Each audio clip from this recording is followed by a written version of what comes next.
Hello, everyone. Welcome to Harmonic Heart, we're a music blog dedicated to showcasing musicians' stories and talent. I'm your host, Chris Mallett. I'm excited to have on the show today Kemi Adegoroye. Hi. Yes, Kemi is a singer-songwriter, actress, and producer in the DC metro area. Her artistic career spans multiple disciplines and genres, ranging from jazz and soul to musical theater and pop. On Valentine's Day 2020, Kimmy released her first original single, The Man Who Stole the Moon, inspired by the 2010 movie Despicable Me, starring Steve Carell. Her recently released EP, For the Record, is inspired by her lifelong love of Aretha Franklin, Motown, jazz standards, and Broadway storytelling. Kimmy is also a 2020, or is it 2021, Wammie finalist for Best Soul Artist and Group. Yeah. Yeah, so So still getting to that in my amazing, amazing. So Kimmy also for her debut EP For the Record reached her goal of 1,000 streams as well. So yeah, already. and yeah, that's what we were aiming for within about the first week, over 1,000. It was just on Spotify too, so Oh wow. there are other platforms with even more streams. So it's just more growth, more numbers than I've seen before. Amazing. I mean, yeah, I listened to it on title, so yeah, it There you was go. I think the only person I've met yet who's listened to Untitled, so that's good. No, I appreciate it. Thank you. right. Yeah, yeah. Um, just firstly, again, on the topic of listening to the For the Record EP, um, I just noticed a couple of things. One is that you're skilled at conveying a range of emotions through your singing, and you have just a beautiful, powerful singing voice. Yeah. Mhm. Yeah. Yeah. And again, it was an excellent project all around, from the arrangements, the performances, the background vocals, the instrumentation, the writing, um, dynamic range. Yeah. So I just thought it was overall just is excellent. So it was really exciting for me to listen to it. Yeah. That's really, really affirming to hear, just because, you put a lot of time and a lot of work and hours that no one gets to see, and you pay attention to a lot of details that a lot of people won't even catch. But to know that someone appreciates the whole project from top to bottom is really affirming. So thank you. Oh yeah, definitely. And yeah, and I think and I guess to add some more context and background, I first learned about you. You did a DC Music Summit takeover, where it was really cool because you took over, their Instagram stories, and you went into the studio during those first sessions and sharing just the excitement around recording.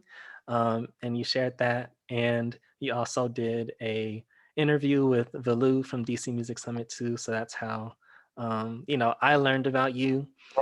And I'm like a bedroom producer. So, it's interesting.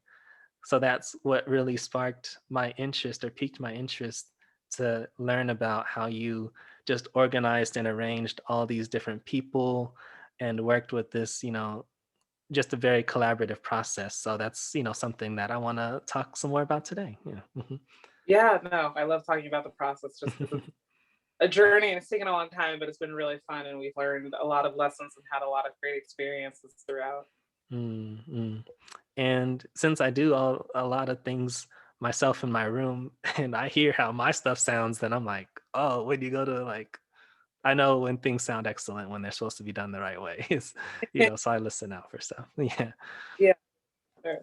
So, you know, hmm, yeah, maybe you could tell me a bit about, you have just such a range. You talk about, um, even acting and theater, and also, you're a singer as well. Can you tell me, and this could be brief, about just how you first kind of got into music, and maybe your own songs and writing, and you as a performer? Of course, yeah, no, I started from a very young age. I was definitely my parents are part of the generation that believed in, your children at least starting with an instrument, whether or not they Hmm. moved forward with an instrument after a certain number of years, depended, but they put me in piano lessons at the age of 5. And then I went to a school that believed very much in comprehensive education. They, made languages a requirement from, a young age to junior high. They made sure that everyone was studying the, hard sciences and maths, but also the arts as well. And so I did choir, I did countless plays and musicals. And this was before I had a say in the matter. It was just kind of life itself. And then I went to high school where that was no longer required at a new school. It was an option, but not required. And so I did some music, but I didn't do theater that first year because I didn't feel like I needed to anymore. And that's when I realized that, oh no, this is something that I independently love. Like, this is something that means a lot to me that I miss when I'm not doing it. And so from that point on, it was just a mix of me doing theater and doing music. And musical theater was kind of the big draw for me. Like, I just loved the ability to act on stage and to perform a scene with other people. And then when you reach that point where words are no longer enough, you could introduce this other element, music, to elevate everything so much more. And so it was just a really fun experience to study music in school, study theater in school, study it in outdoor programs. And then I went on to minor in theater in school, but also studying music and being a member of the university choir, and we would go on tour in different places. And so, and at the same time throughout my life, my parents were playing and teaching me about soul music and jazz and funk. And I was also learning classical music in all of my school lessons and studying poetry in my English classes, which then led into songwriting in middle school. And so all these different elements throughout my life ended up adding up to these skills that I was building over time, and these moments to develop things that were really crucial to my education in school and outside of school. And so by the time I got to college and was becoming an adult, I really knew the music that I love, the arts that I love, and it was very diverse. And I felt no need to choose. Like, I just was able to love multiple different musical genres, multiple different artistic disciplines, and all of them have made me who I am. So when it came to producing my own EP, it's a soul record, and that's how I've described it to people, because it's soul music overall. But I've had a really fun time incorporating so many different elements from my life and the art that I grew up loving. Mm-hmm. Yeah, amazing. It sounds like all of these experiences just accumulate to, you know, where you are now and the skills you're able to utilize. Hmm. Yeah, exactly. Huh.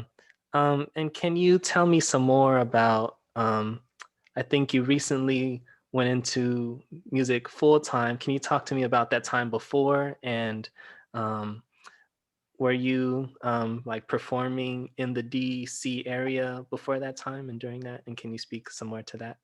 Right. Yeah, of course. So about mid 2019, I made the decision to shift the percentages. And I'll explain that. The way I used to describe what I do when people would ask would be that I have a couple of different buckets or work streams that I pursue. I have, my artistic pursuits, I had my entrepreneurial pursuits, and then I had other projects I worked on outside of that. And I always just call it shifting percentages. I've actually been balancing all of those buckets, all of those work streams for well over a decade now, even throughout school. Um, Mhm. but there were different percentages at different times. At times, I was able to focus a lot on music and theater and do all these things, but other times it was school and it was, professional development and some, corporate work that I did as well as the day job. And it just kind of would go back and forth. And so in summer 2019, I made the decision to shift more of the percentages towards my creative pursuits and entrepreneurial pursuits, and to make some adjustments in the other elements of my life so that I would have the flexibility to do so. So realistically, the the the work streams haven't changed. It's just the way I'm balancing them has. And I think Mhm. that's been really crucial to me figuring out what to do that works for me. I heard someone say once that, the phrase, when you throw all these balls in the air and you're waiting for them to drop, Mhm. someone, I forget who, might be Sheryl Sandberg, but I'm not 100% sure. Someone said that it's not about whether the balls drop. It's about recognizing which balls are plastic and which balls are glass. And Ooh. that's such a really great way to look at it, Hmm. because you'll go through life and you'll have so many different commitments and things. And it's not just professional, it's personal as well. It's family stuff, it's personal development. Um, and you'll have all these things, these balls up in the air, and everyone's so scared about any of them dropping, but some of them are going to drop. That's just life. At some Hmm. point, all will drop. But the idea is to prioritize the balls that are glass, like your family, the projects that you care the most about, your own like mental health and wellness, and those things that you really don't want to shatter. And then the balls that can bounce back up, like not getting to laundry in time, or not making it to that email when you expected to, or having to delay things a little bit. So I have been shifting where I put the balls, and but still been balancing them, and that's the kind of the best way to look at it. Before that, I wasn't performing it live as much as I have been now. I've been blessed to do so, which especially is impressive considering the ongoing restrictions in place for performances. But before 2019, I could go years without playing live. But I had all these projects in development. So all the music that I've been writing, all the ideas that I've been just sitting on, they were just in incubation. So that meant that once I was able to go, like once the gate was open and the race was able to start, I was able to just take off. A lot of Hmm. people said, "Oh, you've done so much in a year and a half," and it's because I spent a decade incubating and waiting for the moment when I could charge forth and take off and let these projects, go. Oh, perfect. Yeah, because that actually brings us to where I wanted to go, actually. So, it's from, it seems like, these songs are written over the course of 7 years. Is Yes. that correct? Yeah. Okay. And yeah, just one thing that I noticed about you was that you're just a force. Like you have these plans and it's like, we are moving forward. We have all these things. And it's just amazing. Yeah. Thank Yeah. you. And incredible. And I got to, sit in on, some of the live you did on the actual debut of, yeah, that night that the EP came out. Yeah. And I thought it was interesting because you were talking with, I believe, your producer, and you Yeah. can, Kyle share. Yeah, Kyle Guffey, one of my very, very good friends, and the producer on For the Record EP. She's a phenomenal producer, recording engineer, and musician in her own right. And she's just amazing. And yeah, I love her. I could go on and Oh. on. But Oh, sweet. And can you say your name just one more time in case they didn't pick up? Yep. yes, that's Kyle Guffey at KGuffs on Instagram and Facebook, I believe.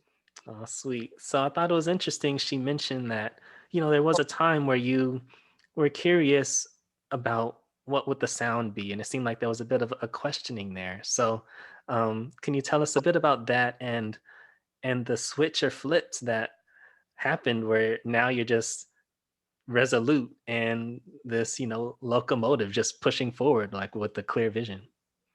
Yeah, I mean, it's been a process. Like people really talk about, people that have reached monumental success. Like I consider myself very lucky and blessed, but I feel like I still have a long way to go. But the people that really feel like they've reached a pinnacle always say that they're not an overnight success, that they are a 7, 10, 15, 20 year overnight success. And, I definitely feel a little bit about it because it is a process. When Kyle and I were on live, and we got to watch the music hit the platforms in real time, which was incredible. I'm so glad I filmed it. I got really emotional, and that's just because it took a long time. And she was right. There was a point in time where I didn't think I could do it. I was genuinely so scared. You spend your whole life wanting something, wanting it in like the very depths of your bones in a way that you can't even fully express to another person, like in a way that you just can't verbalize unless they felt something like that too.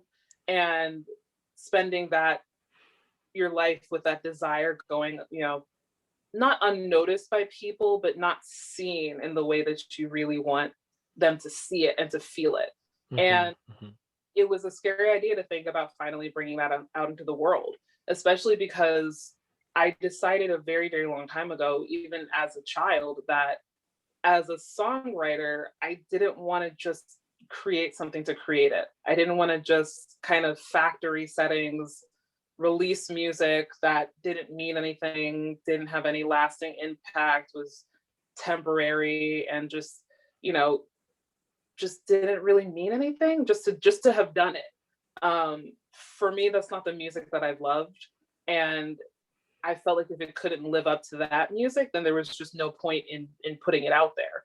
And releasing original music is really scary because there's no guarantee that people will like it. Like, I can love plenty of things. There are lots of things in life that I love that my friends cannot understand, and vice versa. And so when I spent my life singing covers, like, everyone loves Aretha Franklin, like everyone loves Tina Turner, everyone loves Nat King Cole. Like, you can only go so wrong with a cover, really.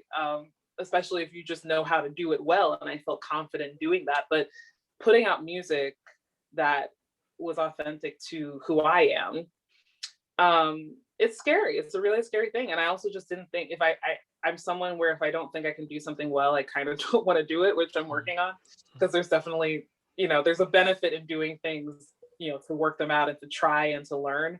But I just didn't want to put something out there that would be forgettable or just not well received.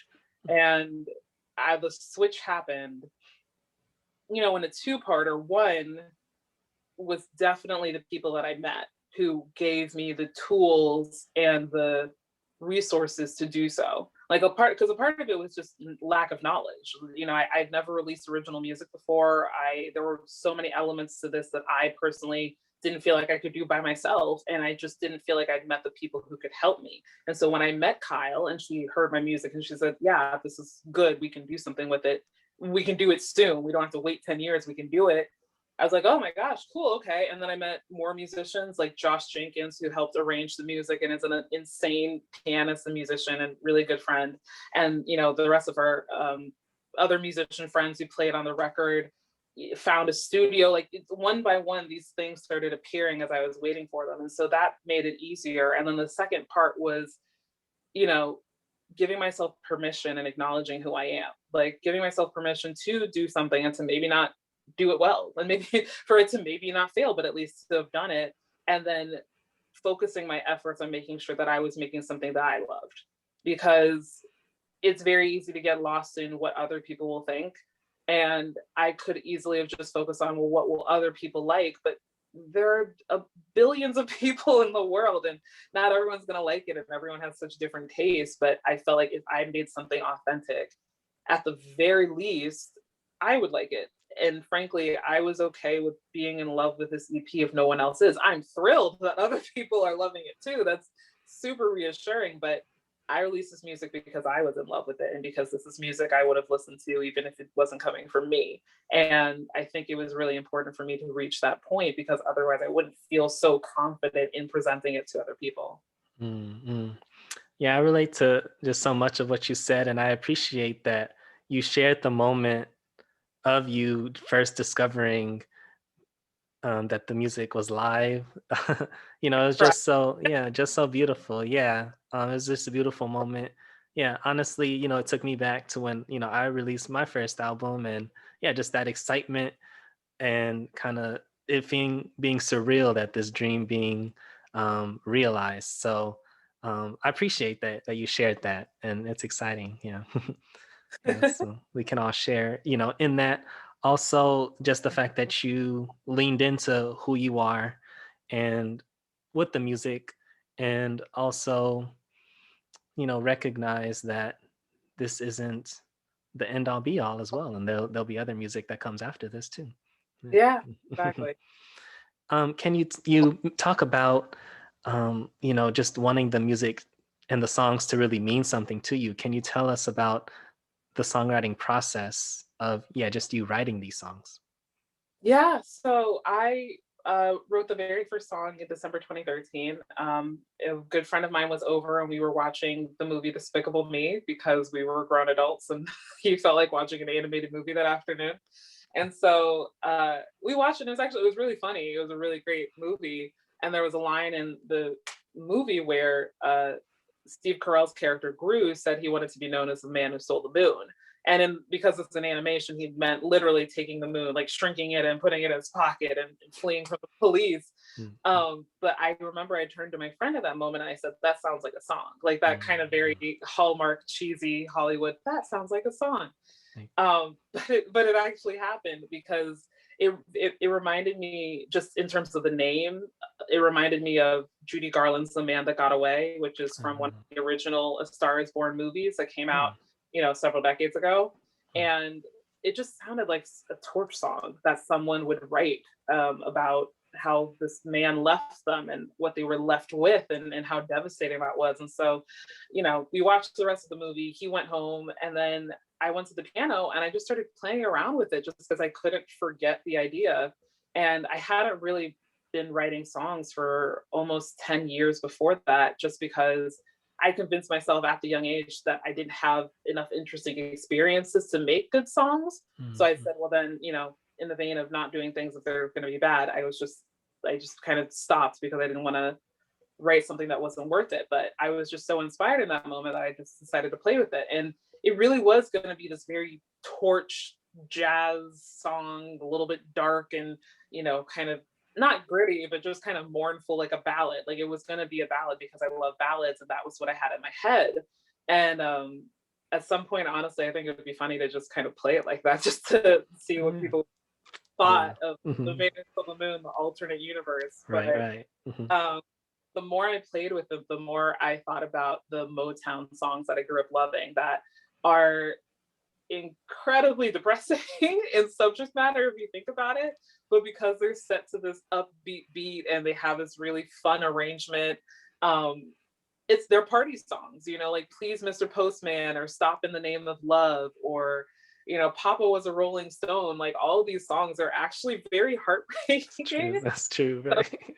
They're very sad, but people play them at birthday parties and in bars and things.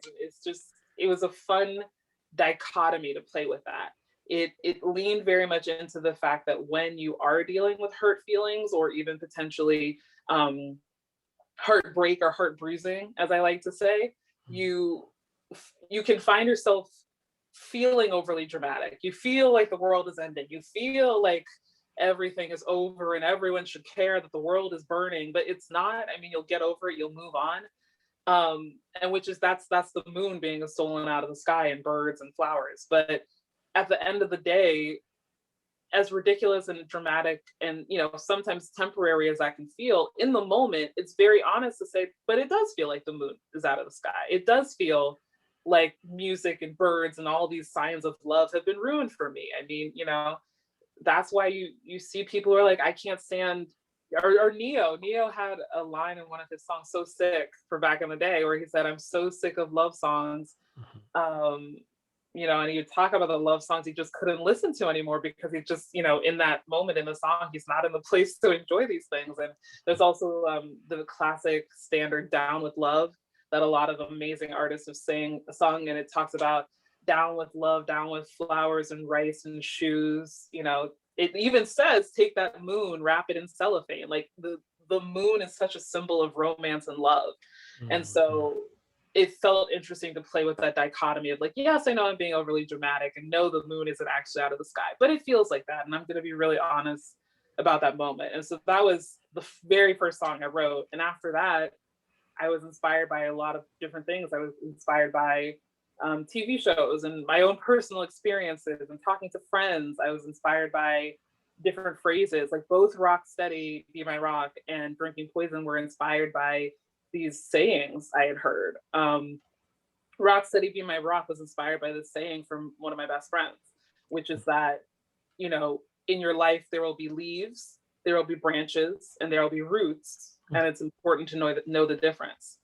And it's this idea that like not everybody in your life is going to be foundational to who you are, and not everybody in your life is going to stay around, but each one serves its purpose. Like the leaves should be there, but they don't last through fall. The branches can be stronger, but they can break in a storm. But the root holds up the tree, and you need to know who people are. And then Drink Poison is based on the phrase. It's the phrase attributed to many people that holding a grudge or holding anger is like drinking poison and waiting for the other person to die. And I distinctly remember when I heard that, it resonated with me because it's true, and I never heard someone put it like that before. And also just because the phrase "drinking poison" is really like eye-catching. You kind of just want to be like, "What's this about?" Right, right, right.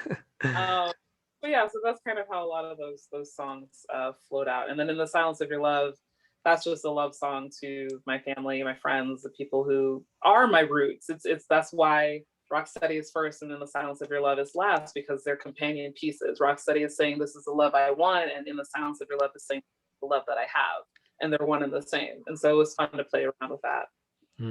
That's beautiful. Yeah. Can you tell us about the arrangements and rehearsing the recording and then actually recording in the studio?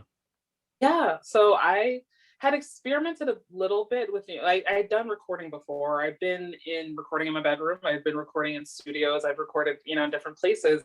Um, but I hadn't done it with original music before. And so it was interesting to kind of see the difference. But in the case of these songs, for most of them, I had the lyrics on the medley, or the melody, excuse me, the lyrics on the melody, and I knew how I wanted the song to sound. I knew the genre, I knew the style, I knew the speed, I knew there were certain parts that I literally had in my head, but my music theory is not what it should be, unfortunately. I wish it was, but certain things are your strengths and certain things are you're not. And so music theory and kind of notation and everything is not my strength, because I didn't train in that formally. So I always knew that I would have to find somebody who was, I used to say, someone who was as well versed in the music and the music theory as I was in the idea and the melody and the lyrics. Like someone who, the Rogers to my Hammerstein is what I used to say.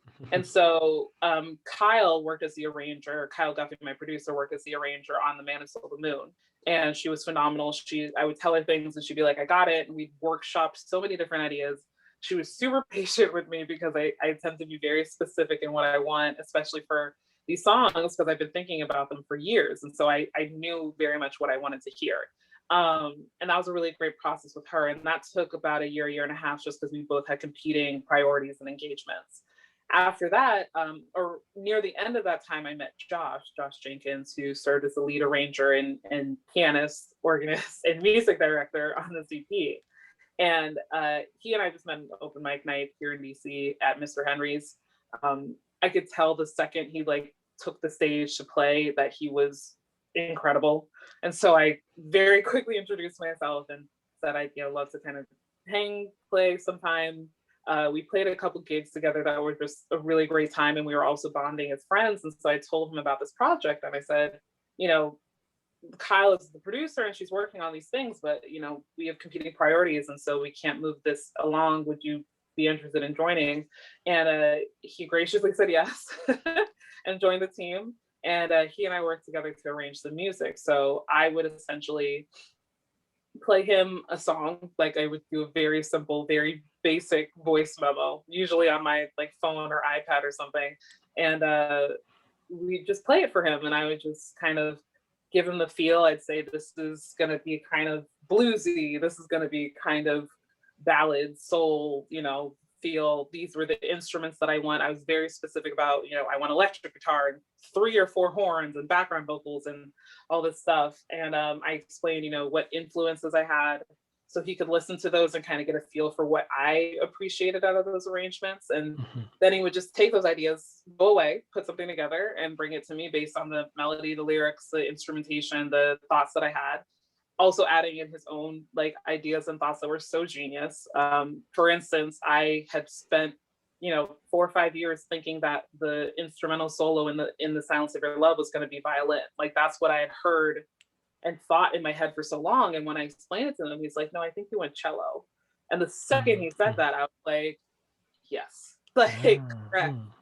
That is it. Yeah, you're right. And he was so right. And so it was just stuff like that. He came up with different horn lines and combinations and how all the instruments were going to work together to make a holistic sound. And and he was amazing. And so we did 1 or 2 sessions in person. Of course, the world began to shut down, and so we had to switch to a lot of Zoom calls and phone calls and emails back and forth. But he was so diligent about getting everything to me and making sure that I was really happy with what was happening. And he's also just a genius. So it was super fun. And then once we had that, we went through the process of like, I'd been identifying the musicians that I wanted to work on it and play on it. Cause it's a band of about maybe like 12 people total. Actually, no, sorry, excuse me. Cause if I include it was a different band on The Man Who Sold the Moon because we recorded it a year before. So if you include that, it's actually almost 20 people. Oh, Um, wow, wow. I spent in the behind the scenes, I was reaching out and, recruiting people to join my contacts, a lot of his contacts. And yeah, so that by the time we were ready to get in the studio and start recording with people, we had our team.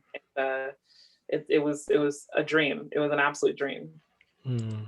Oh man, my goodness. And you recorded it at Crescendo Studios. Yeah. Yes. Mm.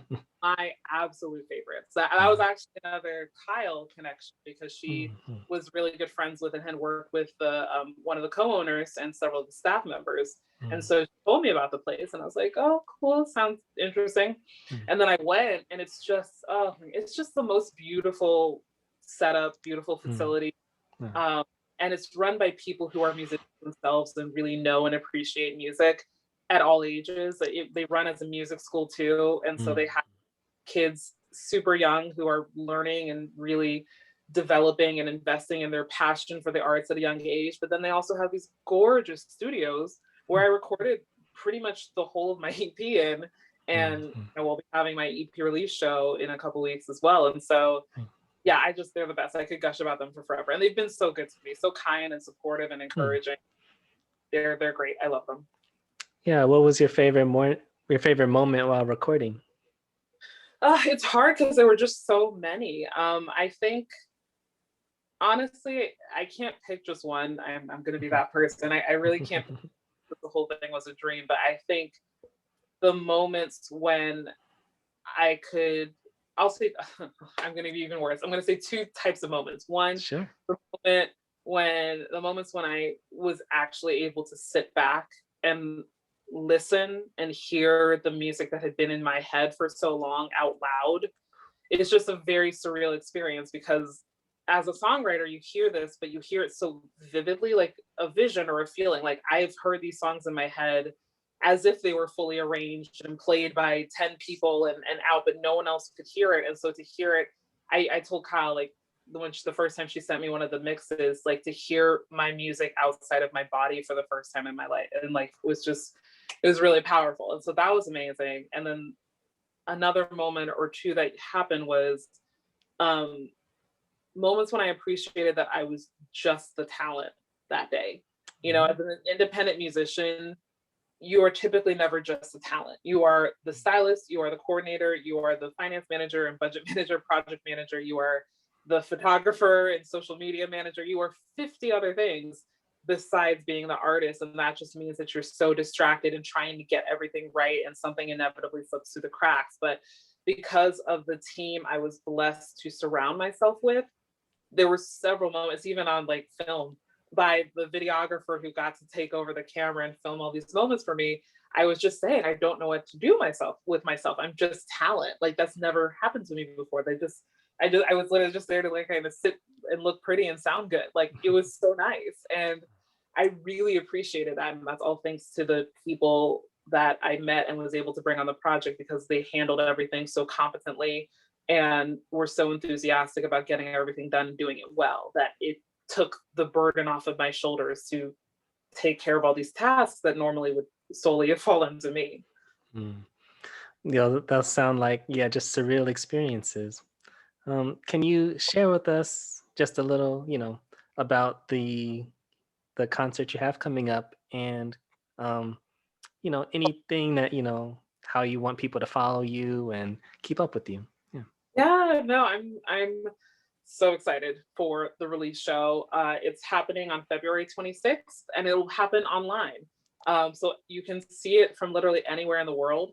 And what's funny about that is, if you had asked me a couple of years ago if I wanted my EP release show to happen in a live stream or in person, I definitely would have said in person. And I still feel that way. I'm really excited to have audiences there and see them interacting with the music in front of me. However, due to, of course, certain circumstances and the way the world is right now, we have to do it as a live stream. And that's provided other benefits too, because there are people in my life and people who enjoy the music who are going to get to see it being played live in real time, who never would have been able to get there to a physical location. And I'm really appreciative of that. Like my family members, my grandmothers in different countries will be able to watch me play music live online, and they never would have gotten that chance to see an in-person show. So I'm very excited about it. It's going to be recorded and broadcast live from Crescendo Studio. So while you're watching the show, you will literally be playing that music. And it's with 6 of the band members who played on the EP. And I'm just so excited. Like anytime I get to play with them, it's just such a joy. They are incredible artists, and we just have fun together. That's like the really amazing thing about making music with friends and with people you feel comfortable with and you feel like you know, because you can kind of just let loose. You can kind of just see what happens. Like the best moments in life that I've experienced on stage have been completely improvised, and no one was planning it, but you're just like, sure, let's just try it. So I'm really, really excited for the show. You can buy the tickets online. It's being produced by SNRG Music. SNRG Sun Never Really Get, and they're a DC metro area based group that produces shows and also performs themselves. I'm very good friends with them, and they've been so supportive of my artistic career since I met them not so long ago, but they're amazing. And they've been working very hard with Crescendo and other venues to create spaces like this where they can produce live shows for people to tune into safely from their homes, so that musicians can continue to play and make art and you know, fulfill themselves, and artists or audiences can still get that enjoyment from attending a show, but feel safe and comfortable with it. So they've been amazing. And you can buy tickets on their website, snrg.com/shop. I think the full link is on my Instagram profile, and also Facebook, and my website.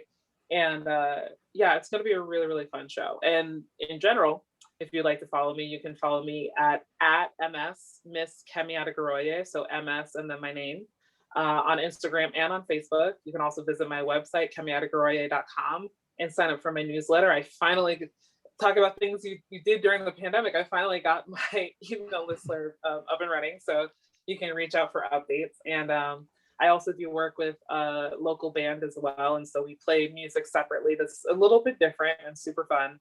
And you can follow us at Terra Firma, the band, on Instagram and Facebook too. Well, congratulations again on the release of the For the Record EP. Again, it's excellent. Yes, Thank you.